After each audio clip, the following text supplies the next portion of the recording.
Hello everyone, my name is Sweety Badhalia and welcome to SV Academy classes। तो आज के इस video lecture में हम लोग डिस्कस करेंगे physical properties and chemical properties of alkynes. ठीक है, एल्काइंस जिन्हें नहीं पता है मैं उनके लिए बता दूं, उन कंपाउंड्स को कहा जाता है जिसमें कार्बन और कार्बन के बीच में ट्रिपल बॉन्ड प्रेजेंट होता है। ठीक है, तो चलिए स्टार्ट करते हैं फिजिकल प्रॉपर्टीज से। सबसे पहले जो फिजिकल प्रॉपर्टी आती है वो आता है फिजिकल स्टेट एंड स्मेल, कि भाई ये किस तरीके से एग्जिस्ट कर रहे हैं, सॉलिड स्टेट की फॉर्म में एग्जिस्ट कर रहे हैं या लिक्विड फॉर्म में एग्जिस्ट कर रहे हैं या फिर सॉलिड फॉर्म में एग्जिस्ट कर रहे हैं। तो अगर हम बात करें चाहे अल्केन हो, चाहे अल्कीन हो, चाहे अल्काइन हो, इनका एक सेम ही पैटर्न रहता है। क्या रहता है कि जो शुरू के हमारे लोअर कंपाउंड्स होते हैं, अब जैसे मैं ट्रिपल बॉन्ड की अगर बात करूं तो जिनमें तीन स्टार्टिंग के अगर मैं तीन फर्स्ट थ्री एल्काइंस के बारे में बात करूं, इथाइन, प्रोपाइन एंड ब्यूटाइन, तो ये गैसेस की फॉर्म में रहता है। अब ऐसा नहीं है कि ये ट्रिपल बॉन्ड में ही रहेगा पैटर्न, सिंगल बॉन्ड में भी यही रहेगा, डबल बॉन्ड में भी यही रहेगा कि जो शुरू के हमारे लोअर अल्केन्स हैं वो गैसेस की फॉर्म में एग्जिस्ट करते हैं रूम टेम्परेचर पे। ठीक है, रूम टेम्परेचर पे बात हो रही है। फिर उसके बाद अगर हम बात करें नेक्स्ट 8 ट्रिपल बॉन्ड्स की, ब्यूटाइन के बाद जो अगले 8 हमारे कंपाउंड्स होते हैं ट्रिपल बॉन्ड की फॉर्म में, तो वो हमारे लिक्विड स्टेट में एग्जिस्ट करते हैं और उनसे भी आगे अब जितने भी ट्रिपल बॉन्ड हैं वो सारे सॉलिड फॉर्म में एग्जिस्ट करते हैं। ठीक है, हमारे जितने भी ट्रिपल बॉन्ड होते हैं ऑल एल्काइंस, ठीक है, जितने भी ट्रिपल बॉन्ड्स होते हैं वो सारे के सारे कलरलेस होते हैं, उनमें कोई कलर नहीं पाया जाता है। और अगर हम बात करें ट्रिपल बॉन्ड में स्पेसिफिकली इथाइन की, तो इसकी अपनी ही खुद की कैरेक्टरिस्टिक स्मेल होती है, गार्लिक स्मेल होती है। ठीक है, गार्लिक टाइप का इसका क्या रहेगा, स्मेल रहेगी, ऑर्डर रहेगा। उसके बाद बात करते हैं सॉल्युबिलिटी की। तो वैसे अगर हम बात करें ना ट्रिपल बॉन्ड की, तो ट्रिपल बॉन्ड जो है ये वीकली पोलर होता है। ये क्या होता है, वीकली पोलर होता है, बट स्टिल वीकली पोलर होने के बाद भी ये वाटर में सॉल्युबल नहीं रहता, इमिसिबल रहेगा। ठीक है, देख लेना, मैं इमिसिबल की जगह नॉट सॉल्युबल लिख देती हूँ, गलत स्पेलिंग लिखो, इससे अच्छा है वर्ड चेंज कर देती हूँ। तो ट्रिपल बॉन्ड जो है वाटर में नॉट सॉल्युबल रहेंगे, इमिसिबल रहेंगे। ठीक है, हाइड्रोकार्बन्स होते हैं, ये हमारे ऑर्गेनिक सॉल्वेंट्स में ज्यादा सॉल्युबल रहेंगे, जैसे कार्बन टेट्राक्लोराइड हो गया, बेंजीन हो गया, ठीक है, ईथर हो गया, इन सब में ये पेट्रोलियम ईथर हो गया, इन सब में ये सॉल्युबल रहते हैं। ठीक है, आगे बढ़ते हैं। उसके बाद आते हैं मेल्टिंग एंड बॉइलिंग पॉइंट पे। अगर हम इनके मेल्टिंग और बॉइलिंग पॉइंट की बात करें तो ट्रिपल बॉन्ड का मेल्टिंग एंड बॉइलिंग पॉइंट जो है वो सिंगल बॉन्ड और डबल बॉन्ड के कंपैरेटिवली ज्यादा पाया जाता है। जो इनका melting point and boiling point है ना, वो सिंगल बॉन्ड और डबल बॉन्ड से ज्यादा पाया जाता है। उसका रीजन क्या है, इनका स्ट्रक्चर, जो ट्रिपल बॉन्ड होते हैं इनका लीनियर स्ट्रक्चर होता है, और आपको पता है जो लीनियर होता है उसमें क्या रहेगी, क्लोज्ड पैकिंग, है ना, बहुत ही सिमेट्रिकल तरीके से ये क्या रहेंगे, क्लोजली पैक्ड रहेंगे। तो आपको उतना ही ज्यादा टेम्परेचर देना पड़ेगा इन मॉलिक्यूल को अलग अलग करने के लिए, है ना, मेल्ट करने के लिए या फिर बॉईल करने के लिए। ठीक है, तो ये इतने इम्पॉर्टेंट नहीं है, जो ट्रिपल बॉन्ड की जो फिजिकल प्रॉपर्टी है ये इम्पॉर्टेंट नहीं है। मुझे लगता नहीं है जेन्युइनली कि आपको यहाँ से क्वेश्चन मिलेगा, क्योंकि इस चैप्टर में बहुत अच्छे अच्छे टॉपिक्स हैं जहाँ से सवाल पूछे जाते हैं। ठीक है, इसमें से क्या ही पूछेंगे आप बताओ, क्या पूछ सकते हैं, ये थोड़ी ना पूछेंगे कि भाई कौन सा कंपाउंड गैस में है, सॉलिड में है या लिक्विड में, ऐसे पूछ नहीं सकते। सॉल्युबिलिटी पे भी कोई बहुत बेहतरीन सवाल जो है वो नहीं बन रहा है, तो यहाँ से आप मान लीजिए क्वेश्चन आने के चांसेस मिनिमम ही हैं। ठीक है, तो आप इसको नोट कर लीजिए, फिर हम लोग केमिकल प्रॉपर्टी की तरफ प्रोसीड करते हैं।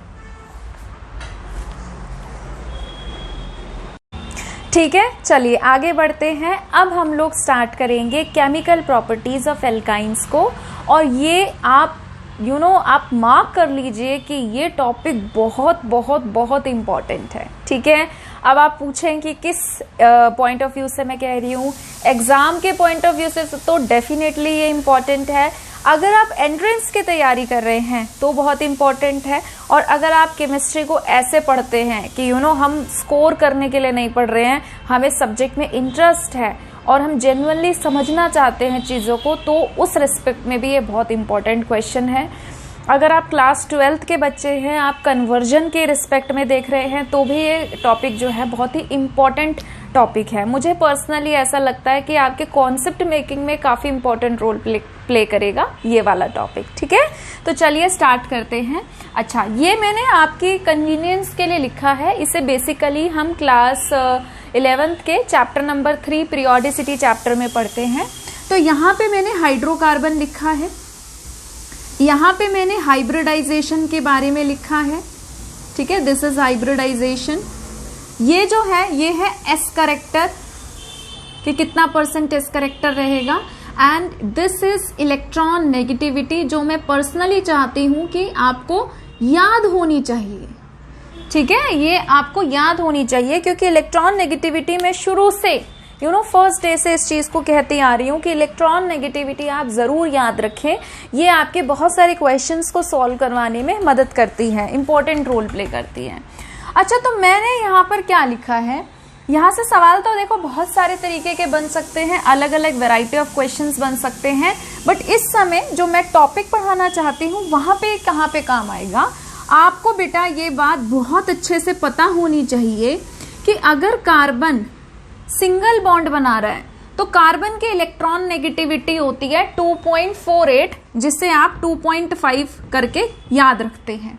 ठीक है, अगर हम बात कर रहे हैं डबल बॉन्ड की, कि कार्बन ने दूसरे कार्बन के साथ डबल बॉन्ड बना रखा है, तो इसकी इलेक्ट्रॉन नेगेटिविटी रहेगी 2.75, यानी कि अप्रोक्सीमेटली 2.8। और अगर कार्बन ने ट्रिपल बॉन्ड बना रखा है तो इसकी इलेक्ट्रॉन नेगेटिविटी रहेगी 3.29। तो मैं आपको क्या समझाना चाहती हूं, मैं आपको ये समझाना चाहती हूं कि कार्बन की इलेक्ट्रॉन नेगेटिविटी हमेशा 2.5 नहीं होती। जब मैंने आपको इलेक्ट्रॉन नेगेटिविटी टॉपिक पढ़ाया था, वहां पे भी मैंने इस बात का जिक्र किया था कि आस पड़ोस, नेबरिंग जो नेबर्स हैं, सराउंडिंग है, वो कैसी है, वो बहुत इंपॉर्टेंट रोल प्ले करता है इलेक्ट्रॉन नेगेटिविटी पे। ये बात समझ लीजिए आप बहुत अच्छे से। अगर कार्बन ने सिंगल बॉन्ड बनाया तो इलेक्ट्रॉन नेगेटिविटी अलग रहेगी, डबल बॉन्ड में अलग रहेगी, ट्रिपल बॉन्ड में अलग रहेगी। बहुत सारे बच्चों को ये बात ही नहीं पता, और अगर आपको ये छोटी सी बात नहीं पता तो आपको ये टॉपिक भी आपको लगेगा ऐसा क्यों हो रहा है, ऐसा हो रहा है तो डबल में क्यों नहीं हो रहा, सिंगल में क्यों नहीं हो रहा। तो उसके पीछे का रीजन समझिए। सिंगल में अलग है कार्बन की इलेक्ट्रॉन नेगेटिविटी, डबल में अलग है, ट्रिपल में अलग है। जिनको नहीं पता इलेक्ट्रॉन नेगेटिविटी क्या होता है, उनके लिए मैं बता रही हूँ। इलेक्ट्रॉन नेगेटिविटी उस टेंडेंसी को, उस पावर को कहते हैं किसी एटम की, जो हर एटम की अलग अलग इलेक्ट्रॉन नेगेटिविटी है।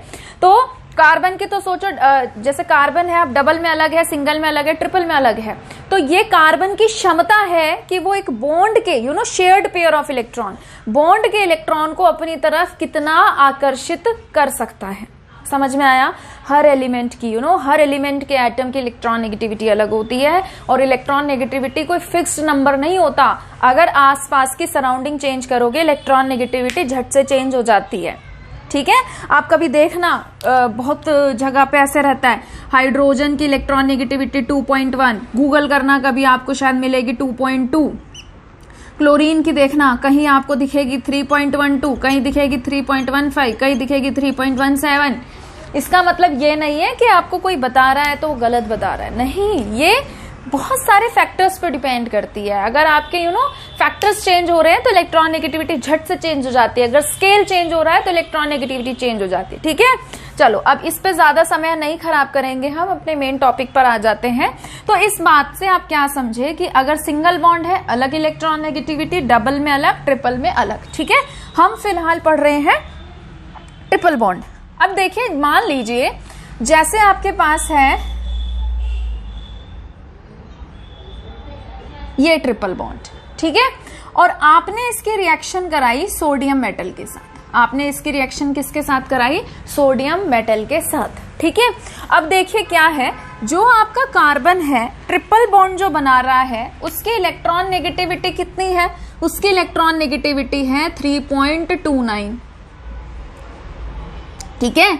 और हाइड्रोजन की इलेक्ट्रॉन नेगेटिविटी कितनी होती है 2.2 या 2.1, आप जो भी ले लीजिए, बोथ आर करेक्ट। तो कौन ज्यादा इलेक्ट्रोनेगेटिव है? कार्बन ज्यादा इलेक्ट्रोनेगेटिव है कि हाइड्रोजन ज्यादा इलेक्ट्रोनेगेटिव है? कार्बन ज्यादा इलेक्ट्रोनेगेटिव है।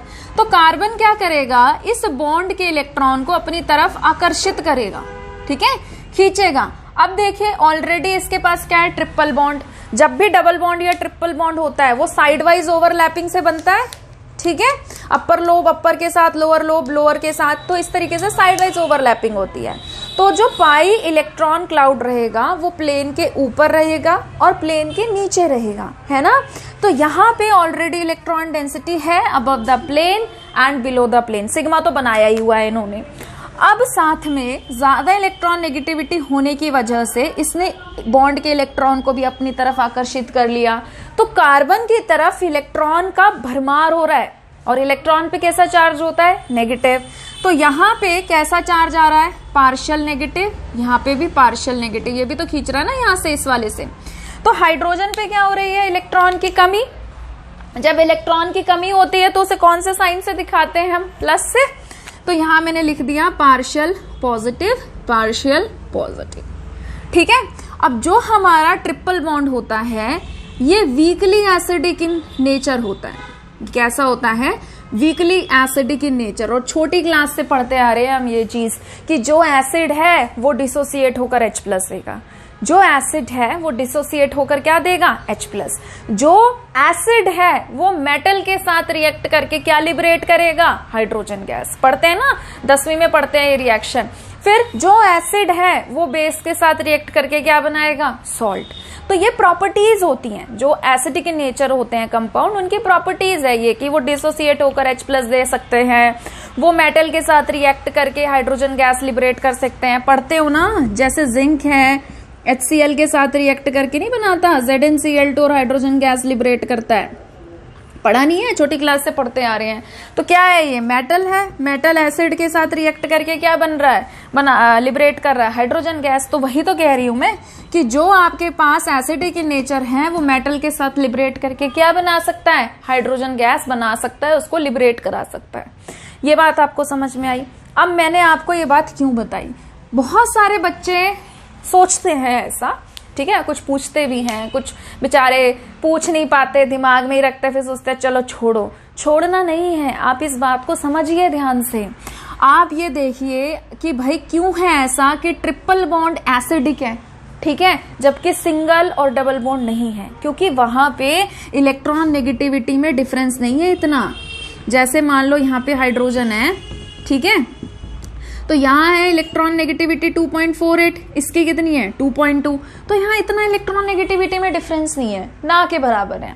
फिर अगर कोई बना रहा है, मान लो सपोज डबल बॉन्ड बना रहा है, ठीक है, अगर कोई डबल बॉन्ड बना रहा है तो डबल बॉन्ड में कार्बन की इलेक्ट्रॉन नेगेटिविटी कितनी है 2.75, इसकी कितनी है 2.2। अभी भी ये बहुत ज्यादा डिफरेंस वाली कैटेगरी में नहीं गया। बट जैसे ही इसने बना लिया ट्रिपल बॉन्ड, जैसे इसने बना लिया ट्रिपल बॉन्ड, अब इसकी इलेक्ट्रॉन नेगेटिविटी में डिफरेंस काफी आ गया। इसका 3.2 है, 3.3 भी आप ले सकते हो, और इसका है 2.2। तो आपका 1.1 का या अप्रोक्सीमेटली 1 मान लो, उतने का डिफरेंस आ गया। समझ में आई ये बात, ज्यादा डिफरेंस आ गया इलेक्ट्रॉन नेगेटिविटी में, इस वजह से ये क्या हो जाएगा, बॉन्ड ये हो जाएगा वीकली पोलर। जो ज्यादा इलेक्ट्रोनेगेटिव है वो इलेक्ट्रॉन्स को अपनी तरफ खींचेगा और इस बॉन्ड को वीक बना देगा। स्ट्रॉन्ग बॉन्ड वो होते हैं जहां पे इलेक्ट्रॉन डेंसिटी क्या हो, सिमेट्रिकल।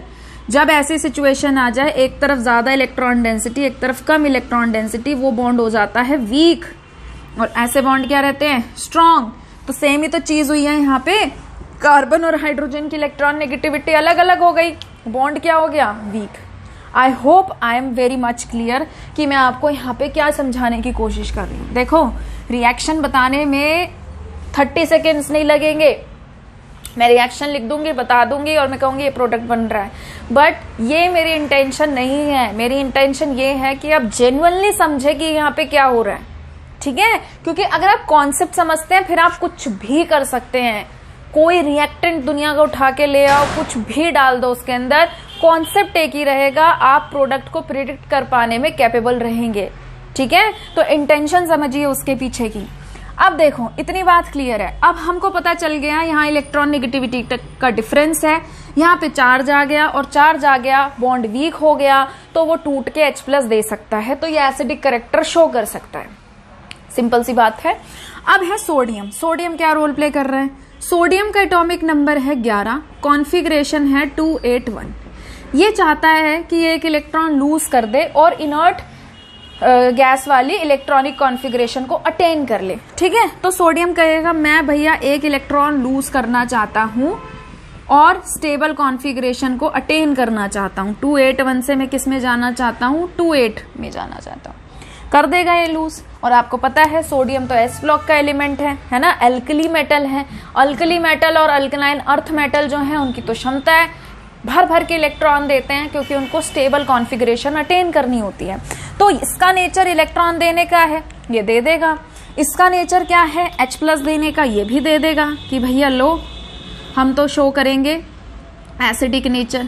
अब देखो जो ज्यादा इलेक्ट्रोनेगेटिव है उसी के पास जाएंगे इलेक्ट्रॉन, तो मैंने कार्बन के पास भेज दिए और इसने एक्सेप्ट किया, इसलिए माइनस। हाइड्रोजन एक इलेक्ट्रॉन है, ये कार्बन ने ले लिया, इसलिए इस पर आ गया प्लस का चार्ज, क्योंकि इसने अपना एक इलेक्ट्रॉन लूज किया है। ठीक है, समझ में आई बात? तो अब देखिए ये क्या बनाएगा, ये बनाएगा H carbon triple bond carbon lone pair with minus sign, और Na+ इसके साथ जाके चिपक जाएगा। क्लियर है? इसका नाम बनेगा मोनोसोडियम इथेनाइड। और ये जो इलेक्ट्रॉन है इसे कौन एक्सेप्ट कर लेगा? हाइड्रोजन, और क्या बनाएगा? H radical. क्लियर है? नेचर में हाइड्रोजन सिंगल एटम की फॉर्म में प्रेजेंट नहीं रहता, वो नेचर में कैसे प्रेजेंट रहता है? डाईहाइड्रोजन की फॉर्म में, H2 की फॉर्म में। बट मेरा तो इस रिएक्शन के अकॉर्डिंग एक ही H बन रहा है, तो मैं यहाँ पे मतलब आगे लिख दूंगी हाफ। हाफ का मतलब क्या है? आधा। 2 हाइड्रोजन लिखे ना मैंने, तो 2 हाइड्रोजन का आधा क्या हो गया? 1। तो 1 हाइड्रोजन बना है, इसलिए मैंने H2 के आगे लिख दिया हाफ। मैं यहाँ पर ऐसे नहीं लिख सकती, ऐसे नहीं लिख सकती मैं। क्यों नहीं लिख सकती? क्योंकि नेचर में हाइड्रोजन सिंगल एटम की फॉर्म में एग्जिस्ट नहीं करता, H2 की फॉर्म में करता है। तो H2 की फॉर्म में रिप्रेजेंट करूंगी ना, जैसे नेचर में एग्जिस्ट कर रहा है वैसे कर दिया मैंने रिप्रेजेंट। पर रिएक्शन के अकॉर्डिंग एक ही एटम बन रहा है, तो मैंने उसका हाफ लिख दिया कि भाई 2 का आधा यानी कि 1 बन रहा है। क्लियर है? ठीक है।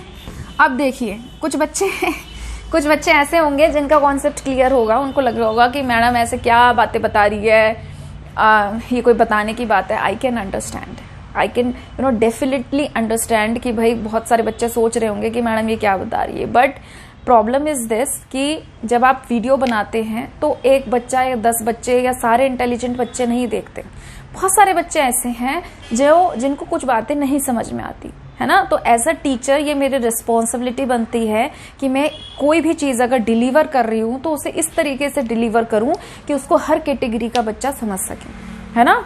कई बार क्या होता है, सबके पास दिमाग है, ठीक है, बट कई बार होता है कुछ बच्चे बातें नहीं पकड़ पाते। तो मेरा ये रहता है कि भाई मैं जो भी डिलीवर करूं, अगर वैरायटी ऑफ स्टूडेंट्स पढ़ रहे हैं तो सबको बात क्लियर होते हुए चले, है ना। क्योंकि ये 1 वे इंटरैक्शन चल रहा है, मुझे नहीं समझ में आएगा कि किसको डाउट है किसको नहीं डाउट है ना। तो इसलिए बताना पड़ता है। तो चलिए अब बढ़ते हैं आगे। अब सवाल ये है, अच्छा अब मैं आपसे ये पूछूं कि क्या ये रिएक्शन, क्वेश्चन में पूछ लिया मैंने कि क्या ये रिएक्शन सिंगल बॉन्ड और डबल बॉन्ड दे सकते हैं? क्या ये रिएक्शन सिंगल बॉन्ड और डबल बॉन्ड दे सकते हैं? आंसर है नहीं दे सकते। ये इतनी देर से क्यों बता रही थी मैं, है ना। यहाँ पे इलेक्ट्रॉन नेगेटिविटी का इतना डिफरेंस नहीं है कार्बन और हाइड्रोजन के बीच में जितना ट्रिपल बॉन्ड के अंदर है। इसीलिए इस रिएक्शन को कौन देगा? सिर्फ और सिर्फ ट्रिपल बॉन्ड यानी कि अल्काइंस, अल्केन, अल्कीन नहीं देगा। क्लियर है? इसलिए मैंने शुरुआत यहां से करी। दूसरा सवाल, जैसे एक हाइड्रोजन यहां से निकला, इसके साथ क्या दिक्कत थी? ये नहीं निकल सकता। उसी में क्या स्पेशलिटी है जो उस तरफ से निकला? ये भी निकल सकता है भाई, ये भी निकल सकता है, ठीक है। ऐसा नहीं है कि सिर्फ यही निकलेगा, ये भी निकल सकता है। या तो यहाँ पे 2 बार सोडियम डाल दो, या एक बार इस रिएक्शन को करा के फिर यहां से दोबारा प्रोसीड करा दो, ठीक है। दूसरी बार मैं करा देती हूं। जैसे ये है H carbon triple bond carbon lone pair, और यहाँ पे है Na+ और इधर है सोडियम। ठीक है, अब क्या होगा, फिर से वही वाली चीज कि भाई एसिडिक नेचर शो करेगा, तो बॉन्ड के इलेक्ट्रॉन किसके पास जाएंगे, जो ज्यादा इलेक्ट्रोनेगेटिव है। तो इसने H+ लूज कर दिया और यहाँ पे ये तो चिपका ही हुआ है सोडियम। ठीक, फिर इस सोडियम की बात करते हैं। ये क्या करेगा, इलेक्ट्रॉन को लूज करेगा स्टेबल होने के लिए। 281 से किस में चला गया, 28 में चला गया। ठीक है, इस इलेक्ट्रॉन को कौन एक्सेप्ट कर लेगा, ये एक्सेप्ट कर लेगा और क्या बनाएगा, H रेडिकल। ये Na+ किसके पास चला जाएगा, इसके पास चला जाएगा। तो ये बन गया Na+ carbon lone pair, triple bond carbon lone pair Na+। ठीक है, और ये क्या बनाएगा बेटा, ये बनाएगा H, मतलब बनाएगा तो H रेडिकल ही, पर नेचर में सिंगल H आइटम एग्जिस्ट नहीं करता, तो मैं H2 लिखूंगी और उसके आगे क्या कर दूंगी, आधा। क्लियर है? ठीक है, बात आई समझ में। आप इसको बेटा ऐसे भी लिख सकते हैं, आप इसको ऐसे भी लिख सकते हैं कि हमारे पास ये H है, कार्बन मतलब इथाइन है, हमने 2 बार सोडियम डाला। ठीक, सीधा ये बना दो बेटा, डाइसोडियम इथेनाइड बना दो, इसको बना दो। ठीक है, अब एक H यहां से निकला, एक H यहां से निकला, अब लिख दो H2। अब आगे हाफ करने की जरूरत नहीं है, क्यों, क्योंकि मैंने डायरेक्ट कर दिया ना, 2 बार सोडियम डाला है, तो एक यहां से निकला एक H, ये एक यहां से निकला H, तो दोनों H आपस में कंबाइन होके क्या बना रहे हैं, H2। क्लियर है ना ये बात? ठीक है, अब इसके देखो एक खास बात भी है इस रिएक्शन की। क्या खास बात है कि जो ये बना हमारा मोनोसोडियम इथेनाइड या फिर डाइसोडियम इथेनाइड, इसके अगर हम वाटर के साथ रिएक्शन करा दें, इसके हम किसके साथ करा दें, वाटर के साथ रिएक्शन करा दें। जैसे कि मैंने ये ले लिया, ठीक है, और मैंने वाटर के साथ इसकी रिएक्शन करा दी। आपको क्या पता है वाटर कैसे टूट सकता है, H+ में और OH- में टूट सकता है ना वाटर, H+ में और OH- में, है ना। तो जब ये H+ और OH- में टूटेगा, मैंने आपको अटैकिंग सीरीज बताई थी, क्या बताई थी, lone pair with minus sign सबसे strong attacker, lone pair, double bond, triple bond, intermediate, plus sign. तो जो भी ऊपर वाले हैं वो नीचे अटैक कर सकते। तो यहाँ पे आपको lone pair with minus sign दिख रहा है, दिख रहा है, यहाँ पे आपको प्लस साइन दिख रहा है, दिख रहा है। तो lone pair with minus sign जो कि सबसे स्ट्रॉन्ग अटैकर है, किस पर अटैक कर देगा, H+ पे। तो ये अटैक कर देगा H+ पे। ठीक है, इस तरीके से। और ये क्या बनाएगा, ये बनाएगा H carbon triple bond carbon H, क्या बन गया वापस से, इथाइन। और ये Na+ किसके साथ जुड़ जाएगा, OH के साथ, क्या बनाएगा, NaOH। तो इस बात से क्या समझे आप, इस बात से क्या समझे, 2 तरीके के सवाल यहाँ से जनरेट हो सकते हैं। मैं आपको बहुत डेप्थ में जाके पढ़ा रही हूँ ये चीजें, ठीक है, कोई नहीं पढ़ाएगा इतना, सब रिएक्शन बता के आगे बढ़ जाते हैं। 2 चीजें, 2 क्वेश्चन अराइज हो सकते हैं। क्या हम जो ये इथेनाइड बना, इससे एल्काइन को ऑब्टेन कर सकते हैं, हाँ बिल्कुल रीजनरेट कर सकते हैं, अगर हम उसकी वाटर के साथ रिएक्शन करा दें। ये पहला क्वेश्चन।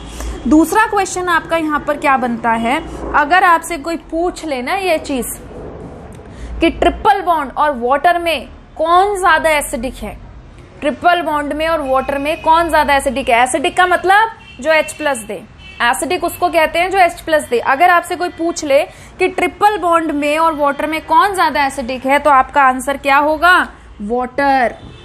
कोई कहे एविडेंस दो, कैसे, किस भाई, किसके आधार पे कह रहे हो कि वाटर ज्यादा एसिडिक है, ट्रिपल बॉन्ड कम एसिडिक है। कहो कि देखो, जब हम ट्रिपल बॉन्ड के सोडियम सॉल्ट की रिएक्शन वाटर के साथ कराते हैं, तो इसके H+ देने से पहले ये H+ दे देता है।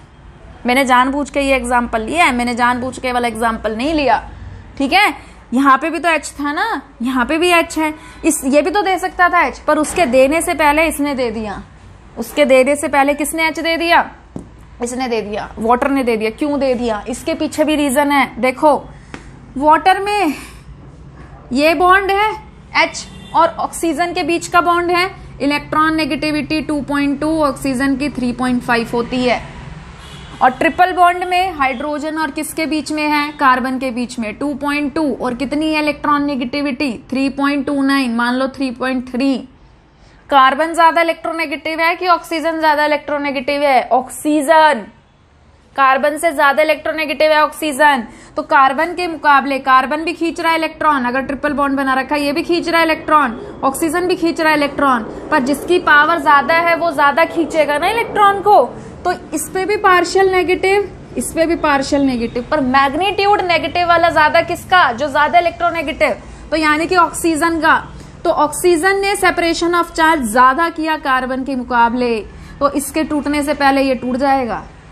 बात आई समझ में? तो आप बता सकते हैं इलेक्ट्रॉन नेगेटिविटी के बेस पे भी बता सकते हैं और आप इसके बेस पे भी बता सकते हो। आप दिखाओ कि भाई देखो हम रिएक्शन कराते हैं, वाटर दे देता है H+, ये अटैक करता है और ट्रिपल बॉन्ड वापस से रीजनरेट हो जाता है, एविडेंस के लिए। और कोई पूछ ले कि भाई एक्सप्लेन करो ऐसा ही क्यों हो रहा है कि वाटर ने दिया ट्रिपल बॉन्ड ने क्यों नहीं दिया, तो ये यहाँ से एक्सप्लेन करो कि देखो इलेक्ट्रॉन नेगेटिविटी का डिफरेंस आगे फाड़ के जहां ज्यादा खींचेंगे इलेक्ट्रॉन तो वही बॉन्ड ज्यादा वीक होगा ना, वही जल्दी टूटेगा और वही जल्दी क्या देगा? H+। क्लियर है ये बात? ठीक है। अच्छा, एक तो ये चीज हो गई। अब दूसरी चीज क्या है कि भाई हम ना जरूरी नहीं है इथाइल लें, हम हाइयर एल्काइंस भी ले सकते हैं। मैं चाहूँ तो मैं यहाँ पे बेटा R भी ले सकती हूँ, मतलब कोई ग्रुप लगा रहेगा CH3 C2H5 कुछ भी रहेगा, कोई दिक्कत वाली बात नहीं है, यहाँ पे R आ जाएगा। ठीक है, समझ में आया? तो मैंने बहुत ही बेहतरीन बातें आपको बताई हैं। आई होप आपको ये चीज समझ में आई होगी। अगर आपको मजा आया हो थोड़ा सा भी समझने में, मुझे कमेंट सेक्शन में जरूर बताना। ठीक है, वीडियो को पॉज करके इसे नोट करिए प्लीज।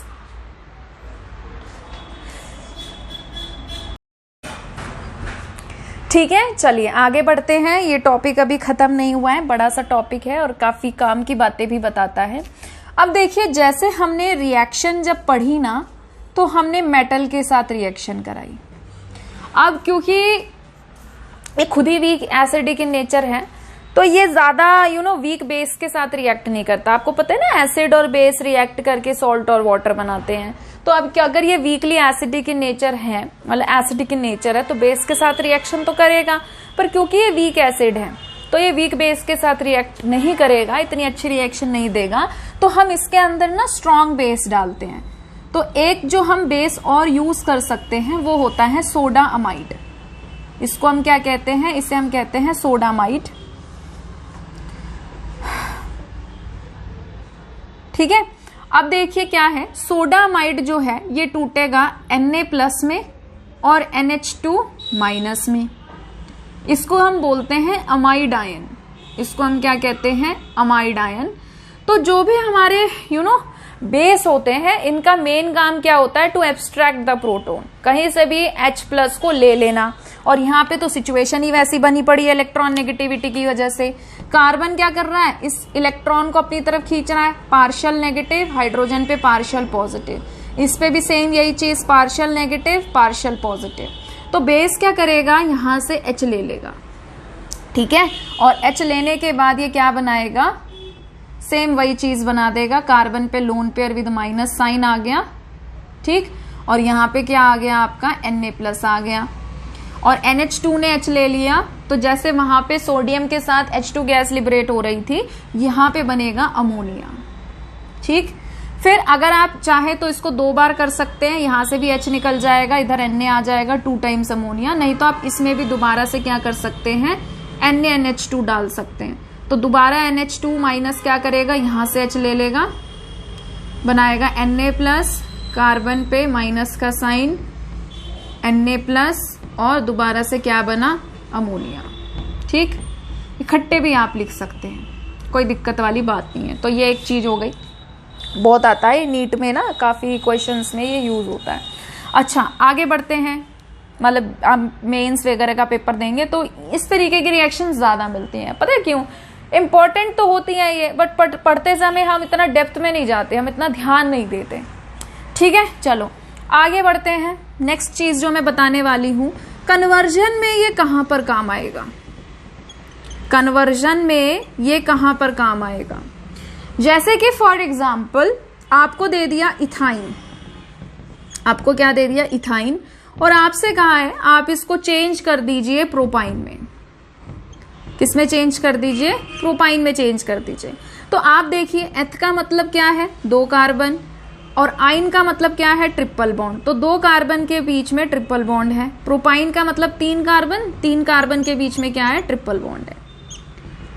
ठीक है, तो आप क्या देख रहे हैं कि जो है उसमें 2 कार्बन है, जिसमें चेंज करना है उसमें 1 कार्बन बढ़ गया। हो सकता है आपको ब्यूटाइन दे दें, है ना, 2 कार्बन बढ़ा दे, कोई दिक्कत वाली बात नहीं, अभी कन्वर्जन बताऊंगी, क्लियर हो जाएगा। तो सबसे पहले आप क्या करो, इथाइन के अंदर या तो सोडियम मेटल डाल दो या आप बेस डाल के उसको इस सॉल्ट में चेंज कर दो, चाहे मेटल डालो चाहे बेस डालो, बनेगा तो यही।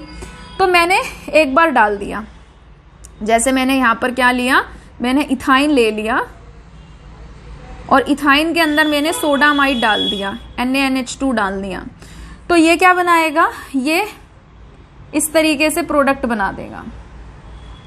ठीक है, और अमोनिया बना दिया साथ में। अमोनिया का फिलहाल अभी कोई मतलब नहीं है, तो कन्वर्जन में हम बाय प्रोडक्ट नहीं लिखते, तो मैं यहाँ लिख देती हूँ -NH3, एरो के नीचे यहाँ लिख सकते हो आप कि भाई NH3 बाहर निकल गया। कन्वर्जन की बात हो रही है, कन्वर्जन में ऐसा करते हैं। अब मुझे ये बनाना है, तो मेरे को 2 तो है ही मेरे पास, मेरे को एक CH3 तो चाहिए एक्स्ट्रा, तो मैं क्या करूंगी, इसकी रिएक्शन करा दूंगी CH3, मतलब एल्काइल हैलाइड से करानी है, तो मैं इसकी रिएक्शन करा दूंगी CH3Br से या CH3Cl से। ऐसा मैंने क्यों किया, क्योंकि halogens are more electronegative as compare to carbon, और यहाँ पढ़ा हमने कि जो ज्यादा इलेक्ट्रोनेगेटिव होता है वो इलेक्ट्रॉन को अपनी तरफ खींच लेता है, अपने ऊपर नेगेटिव साइन ले लेता है और बगल वाले पे प्लस का साइन दे देता है। Lone pair with minus sign किस पर अटैक कर सकता है, प्लस पे। अटैकिंग सीरीज याद करो, ये यहाँ अटैक करेगा, कार्बन कहेगा मैं तो 4 से ज्यादा बॉन्ड बना नहीं सकता, तो हेलोजन यहाँ से लीव कर जाएगा, ये बनाएगा H carbon, triple bond carbon CH3, और Na+ किसके साथ जुड़ गया, Br के साथ, तो ये क्या बनाएगा, NaBr। क्लियर है, तो वही चीज बन गई जो हम बनाना चाहते थे। बाय चांस आपको 2 कार्बन बढ़ाने हैं, तो यहाँ 2 कार्बन का एल्काइल ग्रुप ले लो, यहाँ ले लो CH3 CH2Br। Halogen is more electronegative, bromine is more electronegative as compare to carbon, electron खींचेगा, पार्शियल नेगेटिव, कार्बन पे देगा partial positive. Lone pair with minus sign attack करेगा प्लस पे, ये यहां से बाहर निकलेगा, ये बनाएगा H carbon, triple bond carbon CH2 CH3 plus में NaBr। तो मेरे कहने का मतलब समझे आप, मेरे कहने का मतलब ये है, आपको जितने कार्बन बढ़ाने हो ना, जितने कार्बन बढ़ाने हो उतने उसका एल्काइल हैलाइड ले लेना। अच्छा, अब एक पकड़ने वाली बात, 3 तक तो कोई दिक्कत नहीं है, जब 4 5 6 ऐसे कार्बन आने लगे तो फिर ये दिक्कत भी आ जाती है, वो कहे भैया हमें ट्रिपल बॉन्ड यहाँ नहीं चाहिए, हमें ट्रिपल बॉन्ड यहाँ चाहिए, हमें ट्रिपल बॉन्ड यहाँ ना मतलब टर्मिनल पे, एंड पे ना चाहके या स्टार्टिंग पे ना चाहके मिड में चाहिए, तो दिमाग लड़ाओ। क्या दिमाग लड़ाओ, बनाओ इसका, ये बना दो, 2 बार कर दो, इसमें 2 बार बेस डाल दो, बेस क्या करेगा, यहां से भी H लेगा, यहां से भी H लेगा, क्या बना देगा इसका, इसके बाद बना देगा ये Na+ carbon minus, triple bond carbon minus Na+, ये बन गया। अब आपको क्या करना है, अब मान लो आपको बोला है कि 2 कार्बन तो बढ़ाने हैं पर एक इधर बढ़ाने हैं, तो बारी बारी से कराओ रिएक्शन। एक बार करा दी CH3Br के साथ reaction, partial negative partial positive, lone pair attack करेगा इस पे, यहां से निकलेगा, ये बनाएगा Na+, कार्बन पे माइनस का साइन, ट्रिपल बॉन्ड कार्बन, इधर आ गया CH3, फिर से अटैक करा दो, किसका, CH3Br पे अटैक करा दो इसका, ये यहां अटैक करेगा पार्शियल पॉजिटिव पे, ये यहां से निकलेगा, फिर ये यहां जुड़ जाएगा CH3 carbon, triple bond carbon CH3, ठीक है, और NaBr तो बन ही रहा है, एक इधर NaBr बन रहा है, एक इधर NaBr बन रहा है। एरो के नीचे लिखते जाना या यहां लिख दो, कन्वर्जन में वैसे यहां नहीं लिखते, एरो के नीचे लिख सकते हो माइनस करके, इधर लिख दो -NaBr, यहां लिख दो -NaBr, तो देखो आ गया बीच में। आपको भैया ब्यूट 1 आइन दे दे, आपको ब्यूट 2 आइन दे दे, आप इससे बना सकते हो, बस बाशर्ते आपको समझ में आ जाए ट्रिपल बॉन्ड कहाँ पूछा है और कैसे रिएक्शन करानी है, रिएक्शन यही लगेगी, कॉन्सेप्ट यही यूज होगा, इसके अलावा कुछ नहीं यूज होगा। समझ में आया? तो ये इस रिएक्शन का एप्लीकेशन पार्ट है कि ये रिएक्शन हम कहाँ यूज कर सकते हैं, हाइयर एल्काइंस बनाने के लिए इन रिएक्शन को यूज कर सकते हैं, अमोनिया बनाने के लिए कर सकते हैं। हालांकि अमोनिया की यील्ड इसमें काफी कम होती है, ठीक है। मतलब मेन जो जा रहा है वो कहाँ जा रहा है, इस रिएक्शन का application part for the preparation of higher alkynes, ठीक है। समझ में आई बात। फिर से बता रही हूं, सिंगल बॉन्ड और डबल बॉन्ड इस रिएक्शन को नहीं देते, ट्रिपल बॉन्ड देंगे, क्योंकि triple bond he weakly acidic in nature होते हैं। यहाँ पे इलेक्ट्रोनेगेटिविटी में डिफरेंस ज्यादा होता है, ठीक है। ट्रिपल में, सिंगल में और डबल में इतना नहीं होता है। Water is more acidic then alkyne. ये कुछ मोस्ट इंपॉर्टेंट बातें हमने आज की क्लास से सीखी हैं, इनको नोट्स में मेंशन करते जाना, ठीक है। वीडियो को पॉज करके इसे नोट करिए प्लीज, ठीक है। आगे बढ़ते हैं। अगर आप एंट्रेंस की तैयारी कर रहे हैं तो मैं आपको बता दूं, आपके लिए ये रिएक्शन बहुत ही ज्यादा इंपॉर्टेंट साबित होगी, क्योंकि ये बहुत सारे क्वेश्चंस में ना यूज कर ली जाती है। डायरेक्ट नहीं करेंगे, बीच में इस रिएक्शन को एज अ बहुत सारे स्टेप्स में से वन ऑफ द स्टेप्स में ये रिएक्शन डाल देते हैं। तो देखिए क्या है कि जो ट्रिपल बॉन्ड हो गया, और ऐसा भी हो सकता है कि यहाँ पर आर हो, ठीक। तो ये क्या करते हैं, जैसे कि मान लो एक आर है, एक ही एच है, तो यहाँ पर आर लगा देना, मतलब इधर आर रहेगा और ये बनेगा। अगर दोनों तरफ एच है तो दोनों तरफ आप कॉपर लगा देना। बात आप समझ गए होंगे। तो ये जो है कॉम्प्लेक्स के साथ इसकी रिएक्शन करा रखी है, यहाँ पे बनेगा, ये इस तरीके से बनाएगा आयन, ठीक है। और ये रेड कलर का पीपीटी बनाता है। तो बहुत सा मतलब रिएक्शन को शुरू कर सकते हैं कि भाई कोई कंपाउंड था ए, उसकी हमने इस रिएजेंट के साथ रिएक्शन कराई, एक रेड कलर का पीपीटी बन गया, तो इसके बारे में बात कर रहे हैं। फिर हमने उसकी फलाना के साथ रिएक्शन करा दी, ये बन गया, वो बन गया। इस तरीके से जो मल्टी स्टेप्स क्वेश्चंस होते हैं ना, तो वहां पे इसको यूज किया जा सकता है। तो ये पहचानने के लिए आपको ध्यान रखना है। ये होता है हमारा टॉलेंस रिएजेंट। ये तो आप जरूर याद रखिए, अगर आप 11th के बच्चे हैं, 12th में आप इसको पढ़ते हैं एल्डिहाइड वाले चैप्टर में, ठीक है। Aldehyde ketone and carboxylic acid, ये पेपर में भी बहुत पूछा जाता है, आप इसे जरूर याद रखें। टॉलेंस रिएजेंट किसको कहते हैं? तो टॉलेंस रिएजेंट के साथ जब हम ट्रिपल बॉन्ड की रिएक्शन कराते हैं तो वो व्हाइट कलर का पीपीटी बनाता है, ठीक है। तो ये इसकी पहचान के लिए कि भाई सिल्वर के साथ ये कैसा बना रहा है, व्हाइट कलर का, और कॉपर के साथ कैसा बना रहा है, ये रेड कलर का पीपीटी बना रहा है। क्लियर है? जो हमारे हाइयर एल्काइंस होते हैं ना, हाइयर एल्काइन मतलब जिसमें आर ग्रुप बड़ा है, तो वो बहुत ही ज्यादा ना एक्सप्लोजिव नेचर के होते हैं, तो उनको डिस्ट्रॉय किया जाता है। हम उसकी नाइट्रिक एसिड के साथ रिएक्शन कराते हैं, तो वो एक बहुत ही अलग चीज हो गई। मैं इतना डेप्थ में नहीं जाना चाहती, मुझे लगता है जितना मुझे जाना चाहिए था उससे भी मैं काफी ज्यादा चली गई हूँ। तो आप भले 11th के बच्चे हैं, 12th के बच्चे हैं, या आप किसी एंट्रेंस की तैयारी कर रहे हैं, ये टॉपिक मैंने काफी अच्छे तरीके से पढ़ाया है। आई होप कि आपको ये बेनिफिशियल साबित होगा। आप चाहें तो इसको नोट भी कर सकते हैं वीडियो को पॉज करके, ठीक है। तो आज के लिए इतना ही, और नेक्स्ट वीडियो लेक्चर से हम लोग केमिकल प्रॉपर्टीज, नेक्स्ट जो और केमिकल प्रॉपर्टी है ट्रिपल बॉन्ड की, उनको डिस्कस करेंगे। तो अगर आपको आज का वीडियो पसंद आया है तो प्लीज इसे लाइक करिए, शेयर करिए, चैनल को सब्सक्राइब करिए। आपके जितने भी फ्रेंड्स हैं उन्हें भी इस चैनल के बारे में बताइए। जल्दी मिलेंगे एक नए वीडियो के साथ। अपना ध्यान रखिए। Thank you.